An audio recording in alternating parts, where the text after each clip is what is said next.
Good evening, everyone, and welcome to the March 15th, 2023 edition of Office Hours. My name is Dr. Tisa Silver Kennedy. I'm the founder and director of the Maryland Center for Collegiate Financial Wellness, and it's my pleasure to welcome you to this night's edition of Office Hours once again.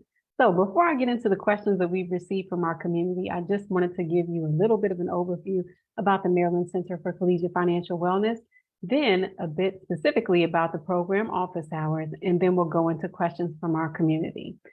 So the Maryland Center for Collegiate Financial Wellness is a nonprofit organization that works with students and families as well as campus-based professionals. But we're helping people build financial life skills and empowering students to thrive. Our vision is that all college and career school students in Maryland are able to achieve these 6 pillars of collegiate financial wellness: being creditworthy, ready, resilient, empowered, successful, and thriving. If you're interested in learning more about the center, its mission, and its vision, and how we execute on both of those, you can visit us online at mccfw.org. Again, that's mccfw.org. One of the ways that we help students and families as well as campus-based professionals is through hosting Office Hours, our free semi-monthly virtual student loan clinic that provides borrowers with a trusted venue to help them navigate student loans and prepare for financial success beyond repayment. Before I get into the questions that came in from our community tonight, I just wanted to share a disclaimer, and that's that Office Hours is for informational purposes only. The information that you hear tonight should not be construed as financial or legal advice. When it comes to student loans, these are just very personal situations, and everyone's situation is different. So I'm going to share a lot of general information with you, as well as answers to very specific questions that were posed from members of our community. But it does not necessarily mean that the same advice will work for you. You have to take a look at your loans, your personal financial circumstances, your households, any benefits that you might be eligible for, and seek out information from reliable sources, including the Maryland Center for Collegiate Financial Wellness. But ultimately, the decision is up to you, and we're here tonight to share some information that will hopefully help you along the way. So now that that's out of the way, let's get into our first question of the evening, and that is, I haven't had to make payments since 2020. I can afford to. Should I pay off the debt now? And this person is specifically referring to paying off federal student loan debt. So let's take a look. So I'm going to start this answer again with the statement: this is a personal decision. I have seen a lot of social media content telling people just pay the debt off now, don't wait for the government, do this, do that. And the truth is, it's really your decision. There's several ways that you could go about getting to zero, but cookie cutter advice is not, it's not good to take that kind of advice when it comes to student loans, because student loans are a different kind of debt.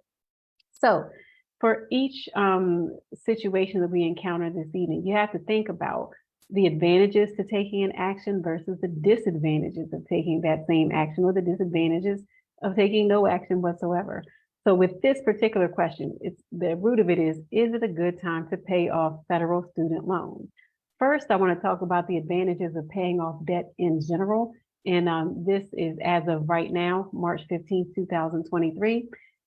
If it was about any other kind of debt, I could totally understand why a person would pay this off instantly. Right now, most federal student loans have been in a payment pause since March of 2020. And a part of that payment pause was also a pause on the accrual of interest. So if interest is not accruing, that means that a person could get ahead by making payments, and all of their payments would go straight to the principal. And of course, the more you pay on the principal, the more you drive down the outstanding balance of that loan. So with interest being paused, this would be a perfect time for someone who wants to aggressively pay off that debt to pay it down and have those payments go straight to the principal. Also, the earlier you're able to pay down on that principal, it's likely going to mean that you're going to pay less overall, because during this payment pause specifically, no interest has been accruing. That means every extra payment you send in can go toward principal. And the faster you pay toward the principal, the faster you pay off the loan, and you would end up paying less overall. But This is student loan debt that we're talking about, and student loans are different from other types of debt. So I have disadvantages of paying off federal student loans in italics right now. The biggest disadvantage is the potential forfeiture of federal student loan benefits. There are a few different relief plans out there now. The Biden-Harris plan is the one that you probably hear about most in the news. That is the plan that is in the hands of the Supreme Court right now. Public service loan forgiveness is another program that is specifically for people who are direct employees of public service organizations. And then the IDR adjustment is for most federal student loan borrowers, but was designed to really get people back to a proper place when it comes to knowing their status for income-driven repayment plans and the cancellation provisions that are actually baked into all of those income-driven repayment plans. So with all of these benefits, there could be a way for a borrower to access relief, but to find out if they're going to access relief, they may have to wait a bit. For instance, with the Biden-Harris plan, because it's tied up in the Supreme Court right now, we have to wait for the Supreme Court to rule, and we'll know whether the plan is going to move forward. For some people, that will provide them with up to $20,000 of cancellation. And for a lot of people, that's worth waiting a couple of months, to see what's going to happen. As for public service loan forgiveness, submitting an application, it could take 3 to 4 months or maybe more for that application to be reviewed. So if this is your first time applying for it after hearing about it during this program, then you would have a few more months to wait to learn your status and whether you've reached the number of payments required to have the remaining balance of your debt forgiven. Also, the IDR adjustment. Some action on the IDR adjustment is expected to happen this spring, but a lot of it is projected to take place this summer. So for all of these plans, it will require some waiting. But we've been in a payment pause for 3 years. The waiting will probably be another 6 months at most. So if you really, really want to get rid of the debt, or you have what you think is a relatively small amount left and you want to pay it off and you want to be rid of it, then that's your choice. And I support you and totally understand that. If you have a larger debt, if you could benefit from the Biden-Harris plan, from the IDR adjustment, or from public service loan forgiveness, then you may want to wait a few months to see what happens. For the Biden-Harris plan, again, that's up to $20,000 for eligible borrowers. For PSLF and the IDR adjustment, these are benefits that could wipe out the remaining balance of your loans, depending on how much progress you've made toward those goalposts. For PSLF, it's a minimum of 10 years. The IDR adjustment is either 20 years or 25 years, depending on the repayment plan you're enrolled in and the types of loans that you have. So all of that to say, there are benefits. If you're comfortable with missing out on the benefits, or if the benefits wouldn't help you that much, then there is absolutely nothing wrong with paying off the debt early. However, if you could be eligible, it's worth exploring, and that might cause you to just wait a few more months before you take action. The bottom line is you need to evaluate your potential benefits before you move forward. For people who are telling others just pay it down no matter what, I just don't agree with that. I think it's a very personal decision. And if you are a person that's struggling with that decision, an alternative could be that you make payments, but to yourself, and put those payments into a dedicated account. And if broad cancellation is not approved, or you are not eligible to benefit from PSLF or the IDR adjustment, then you could use the savings that you amassed from making those payments to yourself to pay down the debt before interest accrual begins. I think that we're looking at maybe 6 months or so before repayment resumes. And if you have consistently paid that money to yourself in a separate account that you don't go in and touch, it'll be waiting for you after there's a resolution to the Biden-Harris plan, and after you may have heard about your potential benefit through the IDR adjustment. So that's just an alternative. That's to pay the money to yourself, but into an account that you will not touch. And before repayment resumes, if you're not going to get relief, you still have that money saved up, and you can pay it toward the debt before interest starts to accrue again. Before I move on to the next question, this is truly a personal choice.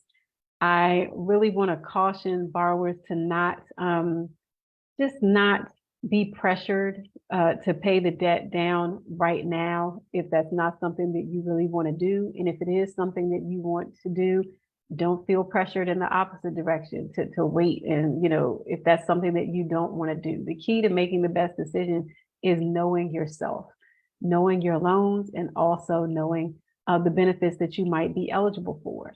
And if you want to pay down the debt, pay it down. If you want to wait, you only have to wait a few months more to get an answer on that Biden-Harris plan and the IDR adjustment.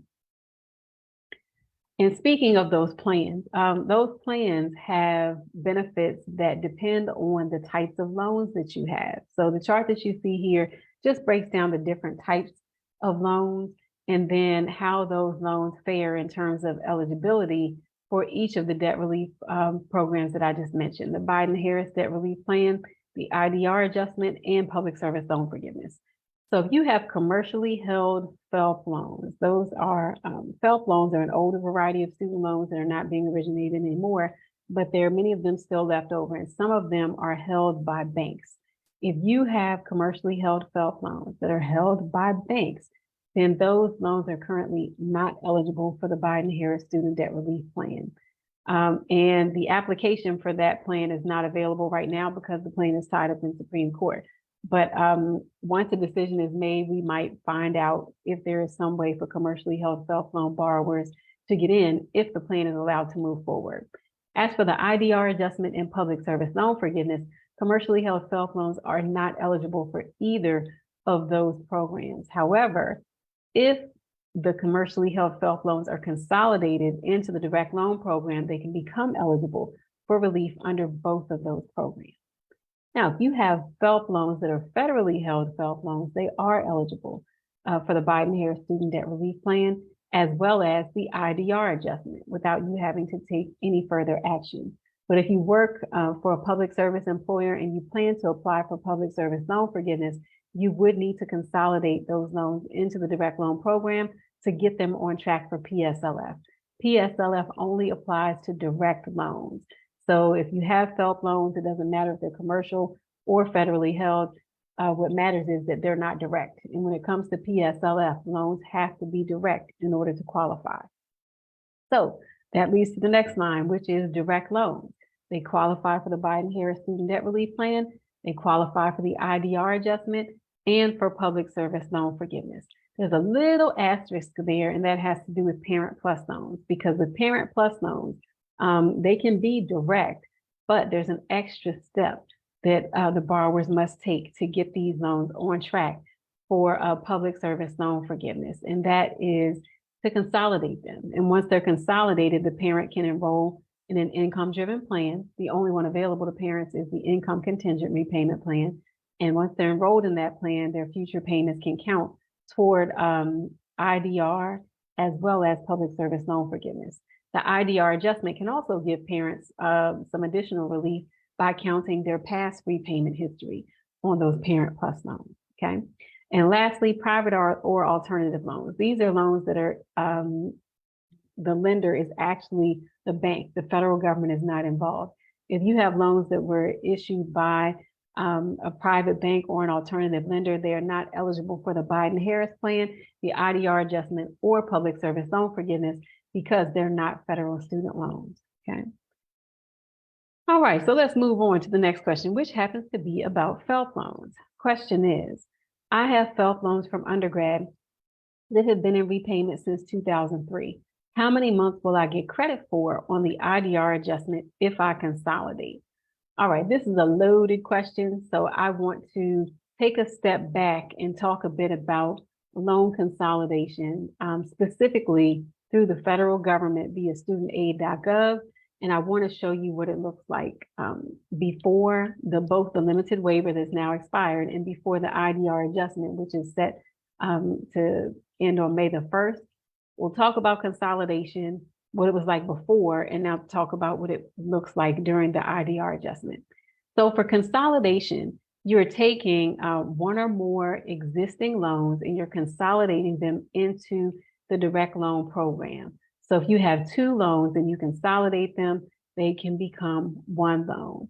Usually when you consolidate, the subsidized loans stay together and the unsubsidized loans stay together. So you'll have consolidated, but they keep the subsidized and unsubsidized pieces set apart. As for why people choose to consolidate, one reason is to gain access to a different set of income-driven repayment plans. Those plans might be more affordable than the plans that are available to people with their older existing loans. The second reason is because people might want to begin making progress toward public service loan forgiveness. And under normal conditions, and when I say normal, I mean before the limited PSLF waiver and before the IDR adjustment. When a person consolidated, their past payment history was ignored for the purposes of PSLF. So if you had already been in repayment and working for a qualifying employer for 10 years and you consolidated, all of that history would not matter for public service loan forgiveness. You would be starting fresh to work for another 10 years, make payments for another 10 years. It would basically reset the that repayment clock to zero. For people who are FFELP loan borrowers, if they wanted to get into PSLF, then they'd have no choice because FFELP loans don't qualify for PSLF until they're consolidated into the direct loan program. So, as I mentioned, the past payment history is ignored. A new repayment term begins because it's a fresh loan. And then going forward, that person's future qualifying payments and future qualifying employment can count toward PSLF. So in this case, we have a person who mentioned that they had FFELP loans from 2003. So that's roughly 20 years. So if we had two FFELP loans, both with 240 months or 20 years worth of repayment history, if the person combines those loans into a direct consolidation loan, this is prior to the waiver and prior to the IDR adjustment, that direct consolidation loan would have 0 months of credit toward public service loan forgiveness. So that's why many people who've had FFELP loans for a long time have decided not to consolidate because they didn't want to start fresh and have to think about working and making payments for another 10 years. So then came the waiver. The waiver changed that. The waiver allowed people who consolidated their older loans, including FFELP loans, to gain credit for their past payments that would have been ineligible for PSLF. So in the example that we had before, this person has two FFELP loans. Both of them have 240 months or 20 years worth of history. When these two loans are consolidated, the result is a direct consolidation loan that is also credited for 240 months of repayment history. So the loan is new because it's a direct consolidation loan, but it's getting the benefit of that repayment history that was attached to the original loans before they were consolidated. This can also help people who have loans with different repayment histories. So if you had taken out for 1 degree program in 2003, then took a break, and then took out loans in 2010 for another program, technically, prior to the waiver and the IDR adjustment, you would need to apply for PSLF twice. Once when the older batch of loans reached 120 payments, and another time when the newer batch of loans reached 120 payments.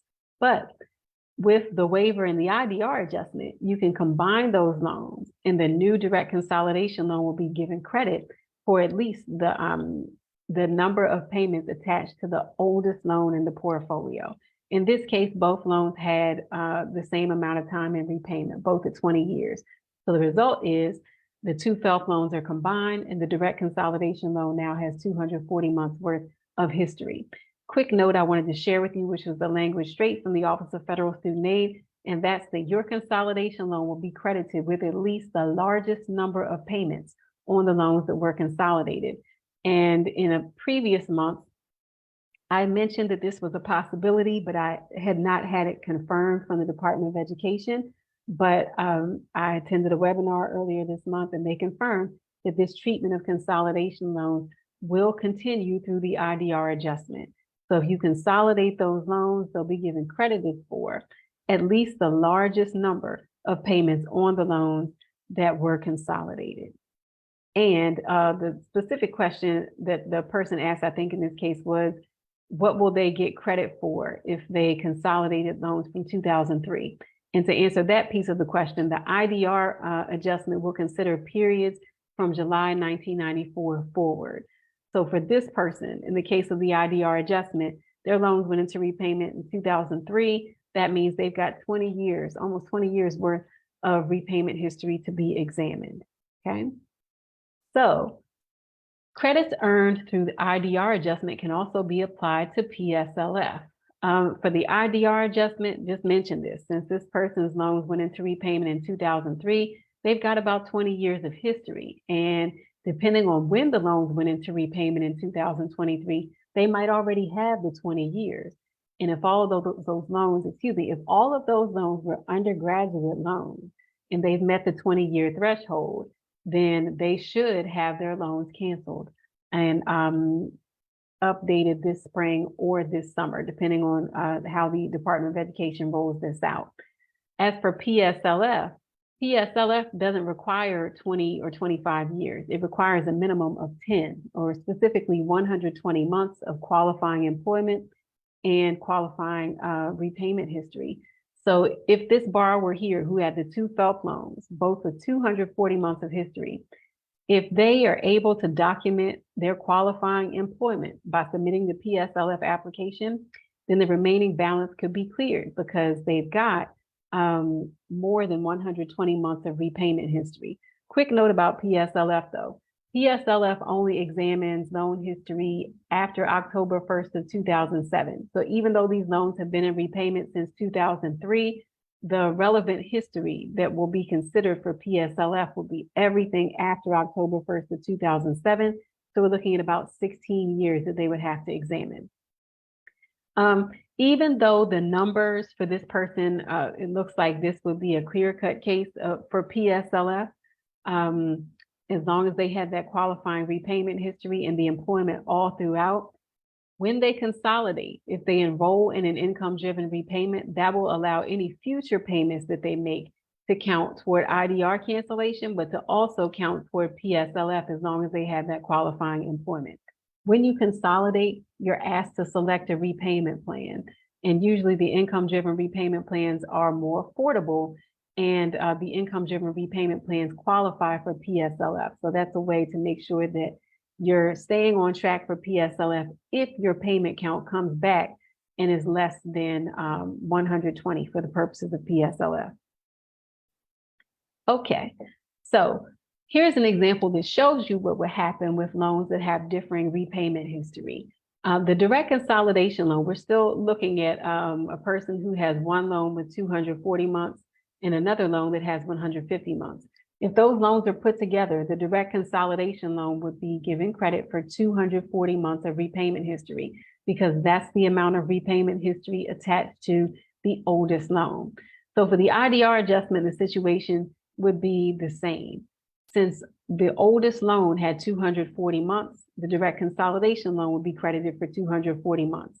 And depending on when those loans went into repayment in 2003, this person might already be across that 20-year threshold. And if they're undergraduate loans, then the debt should be canceled.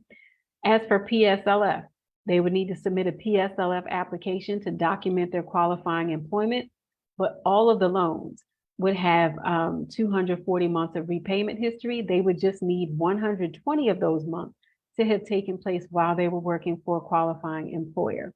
And always, when you consolidate, as I mentioned before, you have to select a repayment plan while you're completing that consolidation application. The safest bet is to choose an income-driven repayment plan because you know if you need future payments to count toward either IDR or PSLF, being in an income-driven repayment plan will make sure that those payments can count. And when it comes to PSLF, you got to have the qualifying employment too. All right, so let's move on to the next question, which is also about PSLF. This is, I'm a federal government contractor and not sure if I qualify for forgiveness.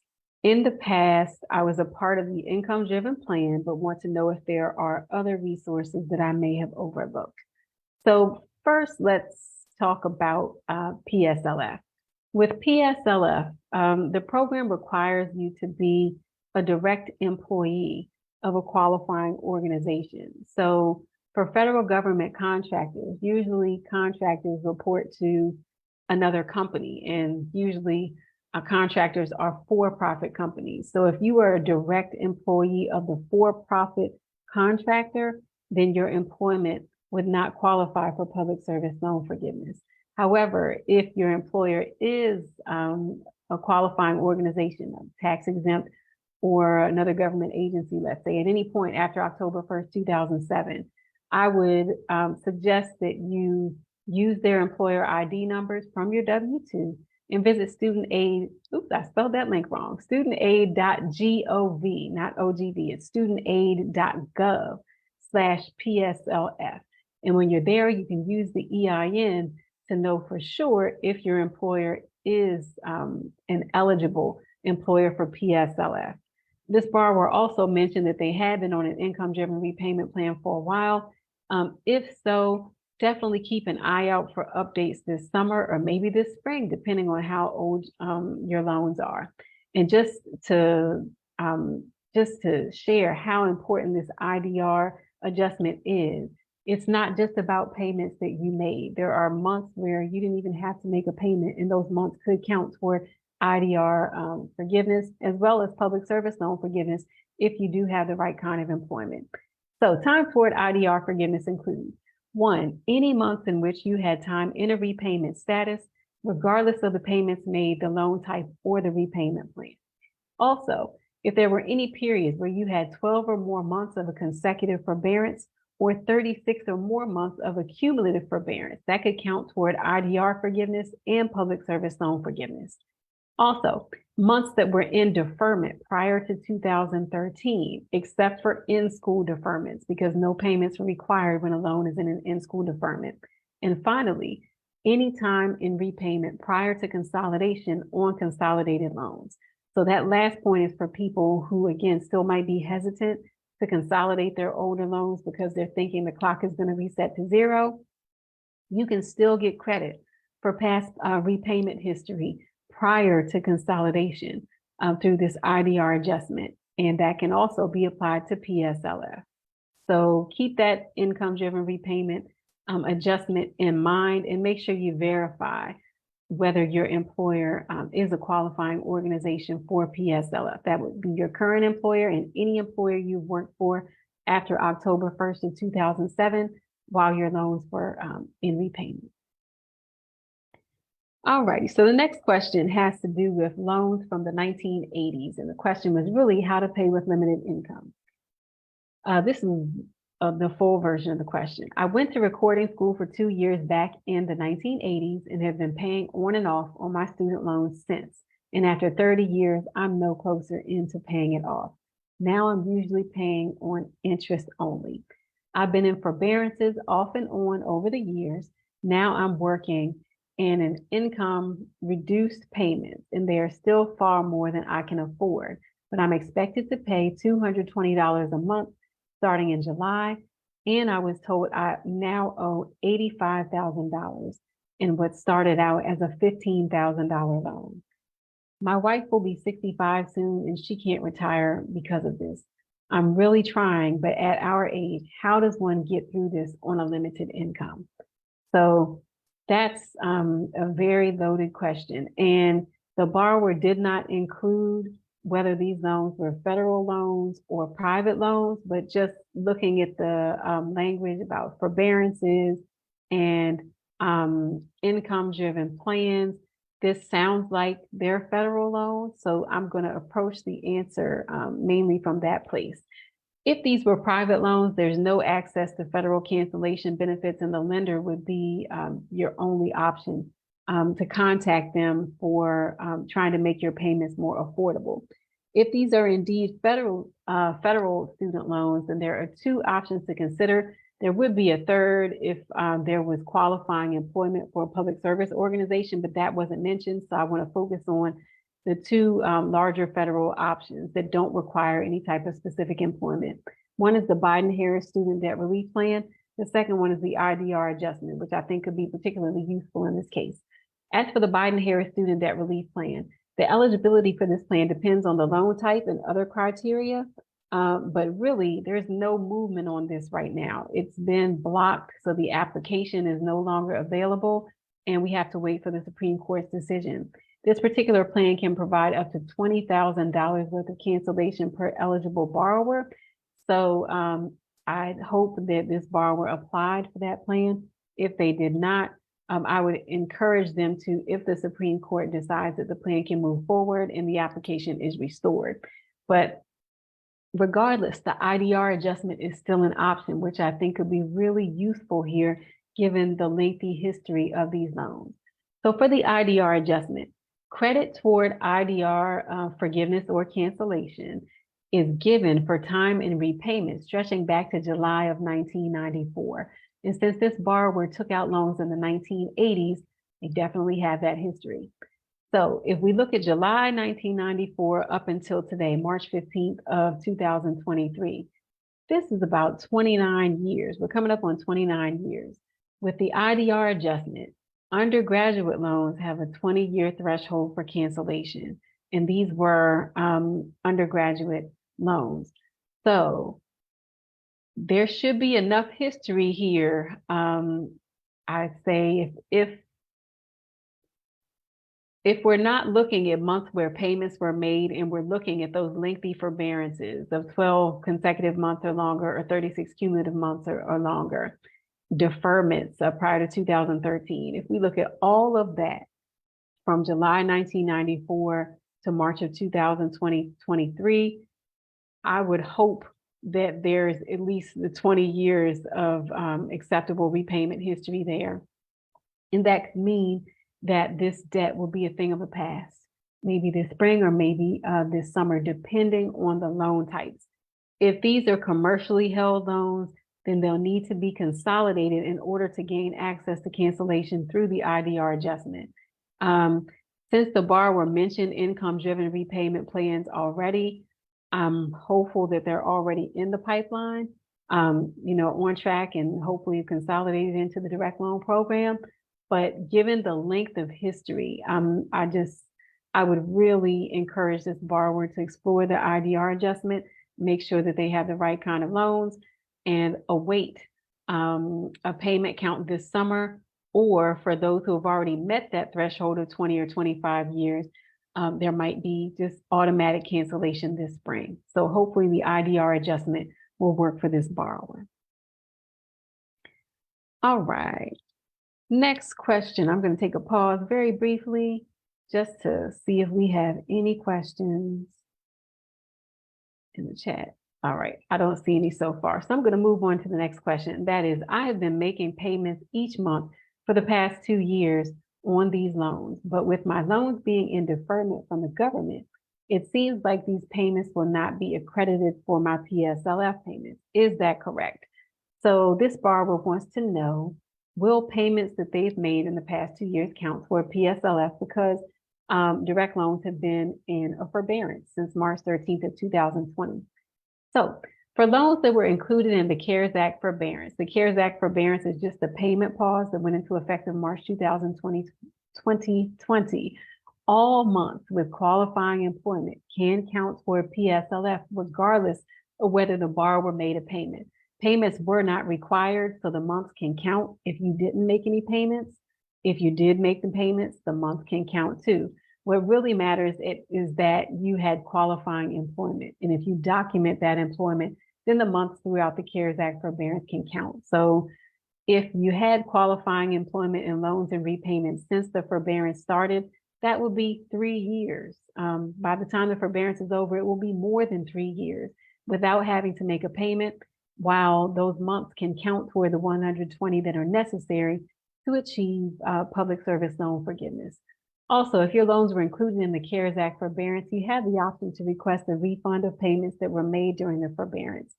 If you do decide to request a refund and you receive that refund, the money that comes to you, you're going to see your loan balance increase because you've taken back payments that were made. So it's not that you just get to keep the money. It's that you receive the refund and that causes the loan balance to go back up. And many people have done this because the idea was, Well, I paid off a loan during the pandemic, and then there was the announcement about the Biden-Harris Student Debt Relief Plan. Can I get my up to $10,000 or $20,000 worth of relief? And a way that they could do this, if the plan is allowed to move forward, would be by requesting a refund, which would then reopen the loan. And then once the Biden-Harris plan's cancellation was enacted, that cancellation would wipe out the loan balance. Things are kind of thrown into uncertainty because the Biden-Harris plan is blocked and we're waiting for the Supreme Court to hear. So if you did request a refund and your loan balance has gone back up, I would encourage you to hold on to that money because we don't know what's going to happen with the Biden-Harris Student Debt Relief Plan. If you hold on to it and it turns out that that plan is not allowed to move forward, you might want to use that money to start making payments again or pay the loan off altogether.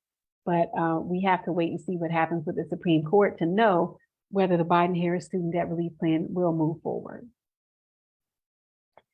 Okay, next question is about consolidation. I have loans that I borrowed years apart. If I consolidate for the IDR adjustment, will it set my payment count back to zero? And just as a refresher, during the IDR adjustment, if you combine more than one loan and the loans have different repayment periods, then the new consolidation loan will be credited with at least the largest number of payments on the loans that were consolidated. So in this example, we have a person who has one direct loan with 80 months of repayment history, and they also have a FFELP loan with 240 months of repayment history. If these two loans are consolidated, the direct consolidation loan will have 240 months of history to choose from. But to get this maximum benefit, the person would need to apply for consolidation via studentaid.gov by May 1st. After you consolidate, you'll notice that the repayment clock, from what I've seen for everyone who's consolidated to apply for public service loan forgiveness, the repayment clock does reset to zero, but it's temporary. So the first letter they receive, they'll see their consolidation loan and it'll say something like, you only have 2 or 3 qualifying payments. And a lot of people, honestly, they freak out because they're like, 3 payments, I've been in repayment for 20 years.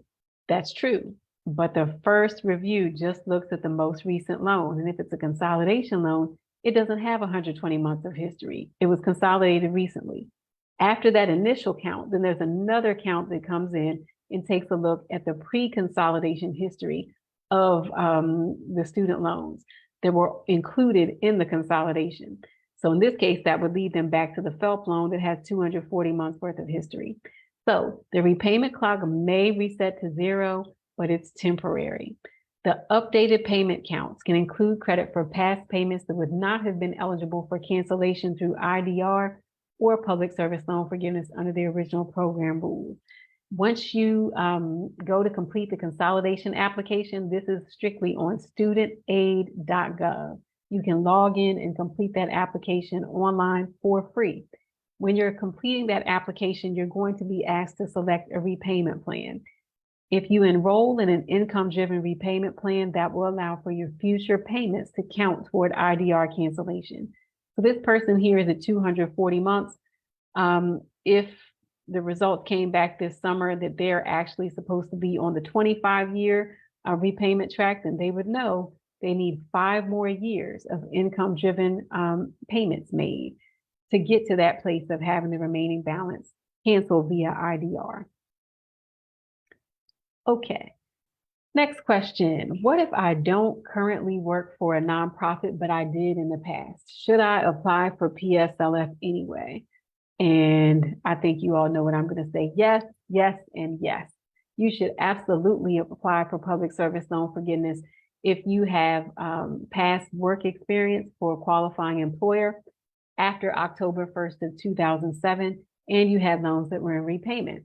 Through the IDR adjustment, you can earn credit that can be applied toward PSLF. And I just want to review this again because it's there's such a difference between the original program rules and what can count for a qualifying payment or qualifying repayment history right now. And you'd need to apply by May the 1st to get the greatest benefit.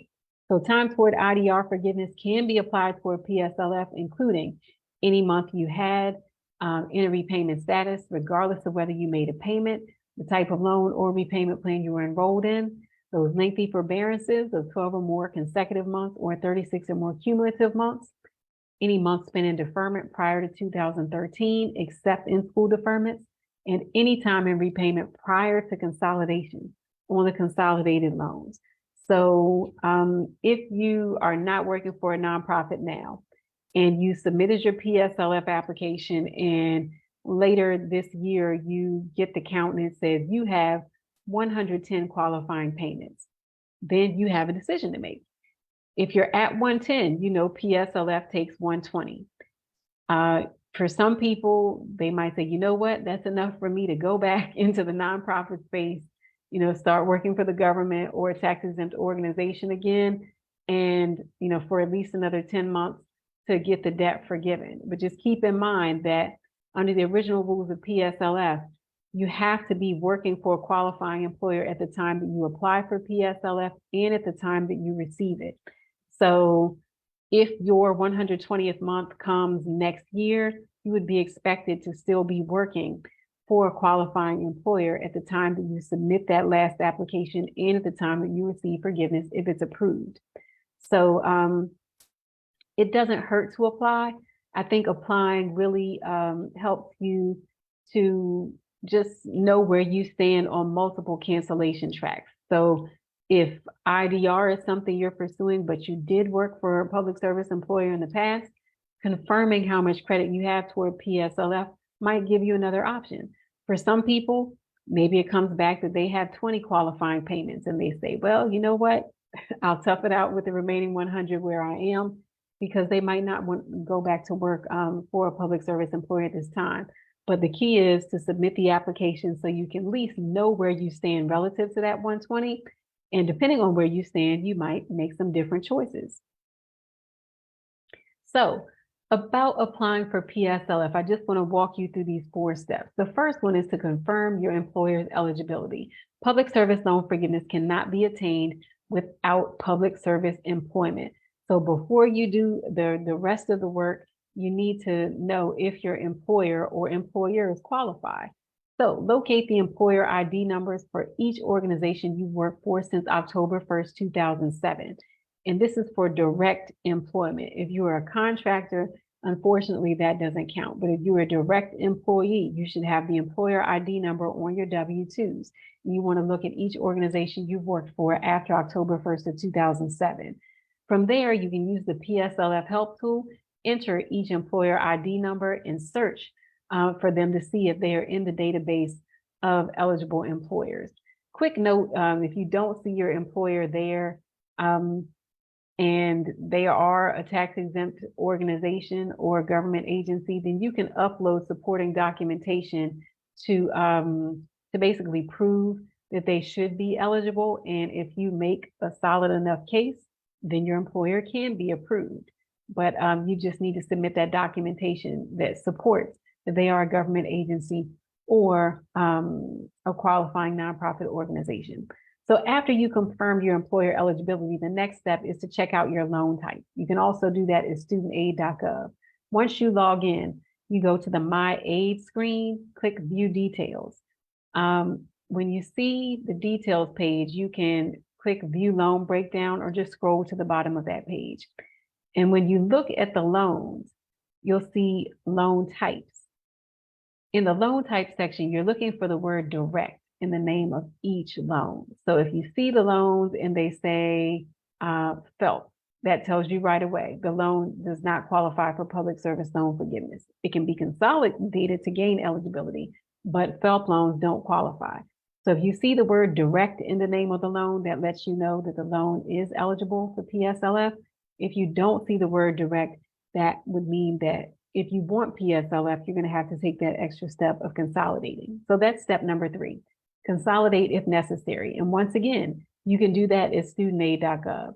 Direct loans qualify for PSLF with no further action. Non-direct and FFELP loans must be consolidated for consideration through the Public Service Loan Forgiveness Program. In the 4th and final step, is to actually submit your PSLF application. I highly recommend that you use the PSLF help tool at studentaid.gov/PSLF. The application is available. You can download a PDF and fill it in by hand. But when you fill it in by hand, it just opens up the opportunity to make mistakes, very small mistakes that can cause your application to be rejected.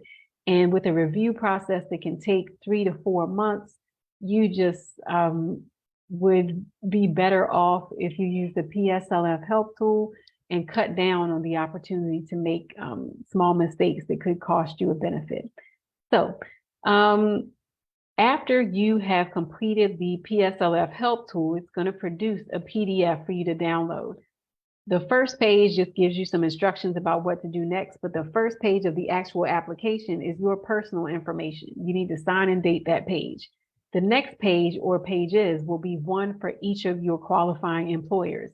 You will need to have someone from each of those organizations sign, date, and include their contact information. It's important that they sign it. It doesn't have to be a wet signature, but it needs to be a hand-drawn signature. So they could use a stylus, they could use a fingertip, but they cannot type their names. That would not be acceptable. You need to obtain that verification from each employer. And once the employers have signed the forms and given them back to you, you can send those forms into MOHELA, which is the servicer responsible for overseeing the Public Service Loan Forgiveness Program.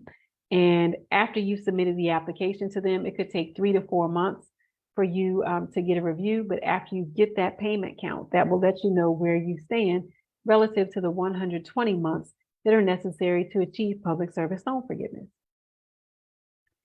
All right, so that takes care of all the questions that came in for this edition of Office Hours. Before I go, I would like to close out with some options for accountability. If you have complaints about your loan servicer or about the PSLF experience.